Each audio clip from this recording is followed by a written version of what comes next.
বিএনপির ঘোষিত ৩১ দফা রূপরেখা বাস্তবায়নের অংশ হিসেবে চাঁপাইনবাবগঞ্জে গণসংযোগ কার্যক্রমের মাধ্যমে লিফলেট বিতরণ করা হয়েছে।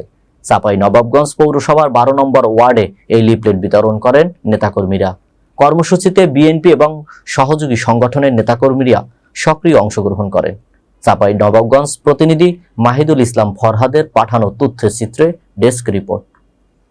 বিএনপির ৩১ দফা বাস্তবায়নের লক্ষ্যে চাঁপাইনবাবগঞ্জ জেলার আহ্বায়ক গোলাম জাকারিয়া সহ আরও উপস্থিত ছিলেন পৌর বিএনপি সাধারণ সম্পাদক এইচ.এম. জামাল বাচ্চু, পৌর বিএনপি সভাপতি কামরুজ্জামান মুক্তা, ভোলাহাট উপজেলা বিএনপি সাবেক যুগ্ম আহ্বায়ক সৈয়দ আতাউর হোসেন লিমন, চলচ্চিত্র পরিচালক জাতীয় পুরস্কার প্রাপ্ত অহিদুজ্জামান ডায়মন্ড সহ স্থানীয় নেতৃবৃন্দ।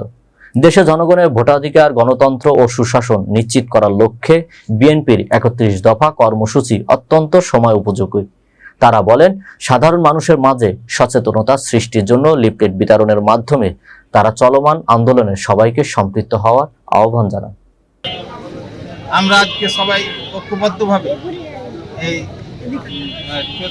১২ নম্বর এবং ১৩ নম্বর ওয়ার্ডে ৩১ দফা কর্মসূচির লিফলেট বিতরণ করলাম।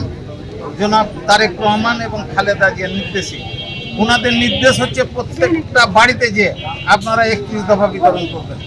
সেই নির্দেশ মতো আমরা বিতরণ করলাম। অত্যন্ত সুষ্ঠুভাবে আমাদের এই লিফলেট বিতরণ হয়েছে।